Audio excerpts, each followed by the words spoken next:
강력반 두 번째 사건 보겠습니다.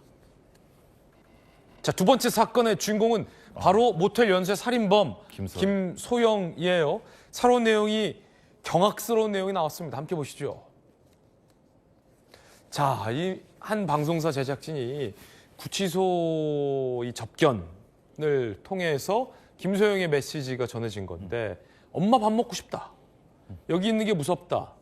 무기징역 받을 것 같아서 무섭다.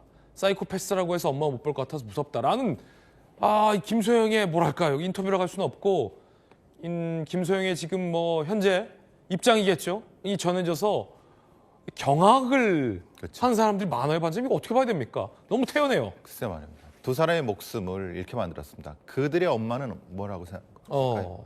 그리고 더 황당한 건 사람을 둘을 죽였는데 본인이 무기징역 받을 것 같아요.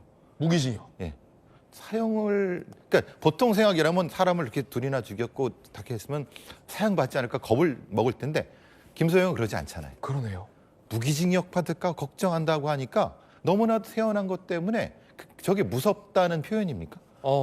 그러니까 자기 자신에 대해서 너무 잘 알고 있는 거예요. 예. 그리고 형사사법 체계에 대해서 알고 있는 거예요. 지능이 굉장히 높다. 높고 상황을 알고 있는 거죠. 무기징역 얘기하면 변호사가 많은 얘기를 했을 거 아닙니까? 자기 상황을 판단하고 있는 거죠. 사람 둘을 죽여놓고 다른 사람들은 사실은 상해를 줬잖아요. 그렇죠. 그런데도 불구하고 자기가 다시 못 나갈까 봐 예. 그게 무섭다라고 말하는 이 범인의 심리는 도대체 어떻게 해석해야 됩니까? 가장 강력한 에고센트릭, 자기 중심성이죠. 기준이 자기밖에 아닌 거. 나밖에 모른다. 남 죽든 말든 상관없이 내가 지금 조금 요거 다친 거가 너무 고통스러운 겁니다. 내가 엄마 못 보는 게 중요한 거지, 내가 사람 죽여서 그 엄마들한테 아들이나 사람을 못 보게 하면 전혀 신경 안 쓰는 거죠. 이게 사이코패스의 가장 큰 특징입니다. 밥 먹고 싶다는 뭡니까? 엄마 밥 먹고 그러니까 싶다. 보통 저런 면에서는 가장 생각이 퇴행된다고 하는데 가장 감각적으로 얘기가 된다고 해요. 밥 아니면 뭐 따뜻한 거 이런 거 찾는다고 해요. 범행 과정에서도 사실 먹을 거에 굉장히 집착하는 모습 집착하는 보였잖아요. 형태가 보였죠. 고기나 뭐 치킨이나 이런 거. 이번에도 또 엄마 밥 이렇게 먹을 거에 집착합니까? 사페들이 보통은 퇴행적 감각을 가진다고 얘기를 하거든요. 그렇군요. 촉각이랑 뭐 이렇게 이 먹는 거라 이런 것들에 좀 더 이제 넘어간다고 얘기를 하는데, 그런 거 보면 확실히 김소영은 그런 특징을 많이 가지고 있는 것 같습니다. 그런가 하면 범행에 대해서도 이렇게 주장을 했습니다. 황당한 얘기예요. 황당한 얘기. 김소영이 뭔가를 속이려 하는 것 같다라는 우리 또 반장님의 지적도 있었잖아요. 지난 8월 자기가 범죄 피해를 받았다. 약은 무서워서 재우려고 먹인 거다. 가료약이라 용량 몰랐다라고 지금 주장하고 있거든요. 어떻게 보십니까? 저는 고유정 사례를 계속 듭니다. 고유정이 뭐라 그랬습니까?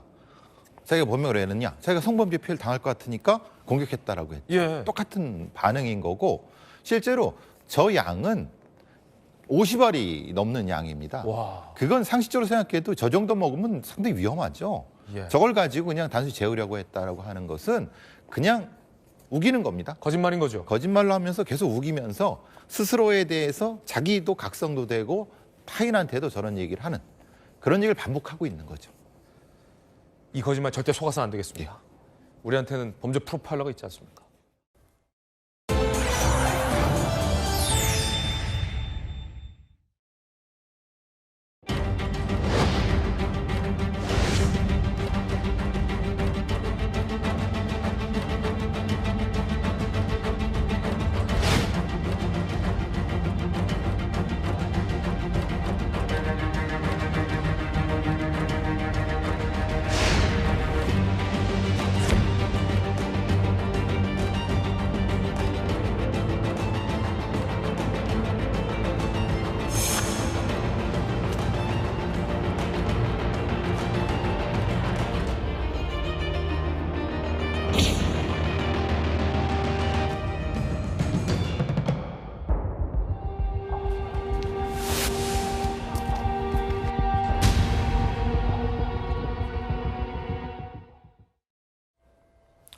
드디어 정체가 드러났습니다.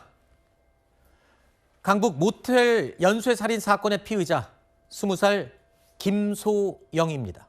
신상이 공개가 됐죠. 약물이 든 음료로 남성 2명을 잇따라 살해한 혐의를 받고 있습니다.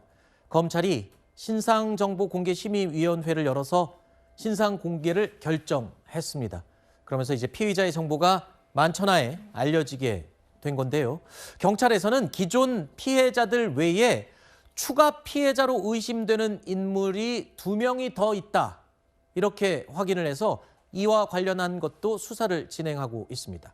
검거된 지 한 달 만에 이 검찰의 기소가 오늘 있을 예정인데요. 일각에서는 좀 뒤늦은 뒷북 신상 공개가 아니냐라는 말도 나옵니다. 왜냐하면 인터넷상에서는 이런 공식적인 신상이 아닌 개인 SNS의 신상이 이미 공개된 바가 있죠. 그리고 죄질에 비해서 공개를 했어야 마땅한 게 아니었냐 이런 얘기가 있습니다. 그렇습니다. 경찰 단계에서는요. 범행 수법의 잔혹성, 이 요건이 충족되지 못했다고 보아서 신상 공개가 되지 않았습니다. 하지만 검찰 단계에서 다시 신상공개심의위원회를 열어본 결과 피해자들이 다수 발생을 했고 오히려 이 약물을 통해서 독사를 시도했다는 점, 잔혹성이 충족되었다. 그리고 알 권리의 측면이라던가 유족 측도 공개를 원하고 있다는 점을 고려했을 때 신상 공개가 합당하다는 판단이 있었습니다. 다만 시점은 지적할 수밖에 없는데요.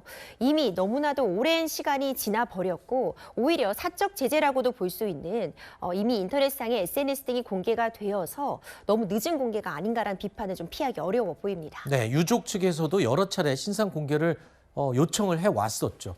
자, 그런데 이 김소영이 신상 공개를 거부했다. 나는 거부한다라고 입장을 밝힌 것으로 지금 확인되고 있어요. 그렇습니다. 신상공개심의위원회에 나와서요. 이 김소영은 신상공개를 원치 않는다는 취지의 의견을 개진했다고 합니다. 하지만 이 부분이 받아들여지지는 않았고요. 워낙 이 피해자가 너무나도 참혹한 이 결과를 맞이했으며 이 추가 피해자들도 지금 발견이 되고 있는 그런 부분들을 감안하자면 네. 당연히 공개가 됐어야 하는 결과다라고 보여집니다. 네, 오늘이 구속기간 만료인 만큼 이 곧 살인 등의 혐의로 재판에 넘겨질 예정입니다. 그런데 아까 제가 잠깐 언급했지만 경찰이 추가 피해자로 2명이 더 확인됐다. 그러면 이제 추가 기소도 가능성이 당연히 남아있는 거죠? 그렇습니다. 지금 1명은 상해를 입었고 2명은 사망하는 중한 결과가 발생했는데 이 1, 2차 범행 사이에 추가로 어떤 추가 피해자가 발생한 것으로 검찰은 보고 있습니다. 이 SNS 메시지 등을 분석해 보면 여러 불특정 다수에게 메시지를 보내고 만나자고 제안하는 그런 부분들이 확인되었는데요. 네. 이런 부분을 확인해 보건대 경찰에선 지금 날짜도 특정을 했고요.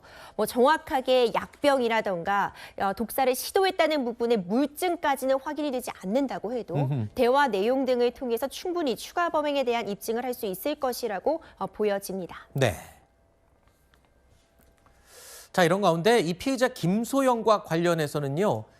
사이코패스 검사에서 25점이 나왔다. 사이코패스로 판명이 났고요. 이것 말고도 파면 팔수록 이해할 수 없는 행동들이 계속 나오고 있죠. 과거에 또 수차례 절도 사건에 휘말렸다라는 게 확인이 됐어요. 뭐 어떤 절도 사건 내용이었습니까? 2024년도에 이 김소영과 함께 청소년 센터를 다녔었다라는 그런 지인들의 인터뷰 내용이 공개가 되고 있는데요. 좀 충격적인 부분은요. 먼저 친하게 지냅니다. 그러니까 먼저 다가가고 지인들에게 접근을 해서 환심을 산 다음에 좀 친하게 지내고자 한다면 갑자기 물건들이 없어지기 시작하는 겁니다. 뭐 지갑이나 에어팟 같은 것을 가져가는 그런 행태를 보이고 CCTV를 확인해 봐야겠다. 누가 내 물건을 훔쳐갔다. 너냐? 이렇게 물으면 나는 아니다라고 펄쩍 뛰다가 CCTV 확인해 보겠다고 하면 돌연 범행을 인정하는 그런 모습을 보였다고 하는데 이렇게 절도 사건이 발각되고 나면 모든 지인과의 연락을 차단하고 또 홀연히 사라졌다고 합니다. 이런 부분들을 보자면 먼저 환심을 사고자 대화를 걸고 다가가고 이런 비슷하네요. 그렇죠. 어허. 그런 행태를 보이다가 돌연 절도라던가 아니면 이 사람으로부터 어떤 금전적인 이득을 취하고자 하고 냉정하게 돌아서는 이런 유사한 형태를 보여왔던 것이 또 확인이 되었습니다. 그러니까 절도로 하던 방식이 점점 진화해서 살인까지 가게 된 게 아닌가 이런 추정을 해봅니다.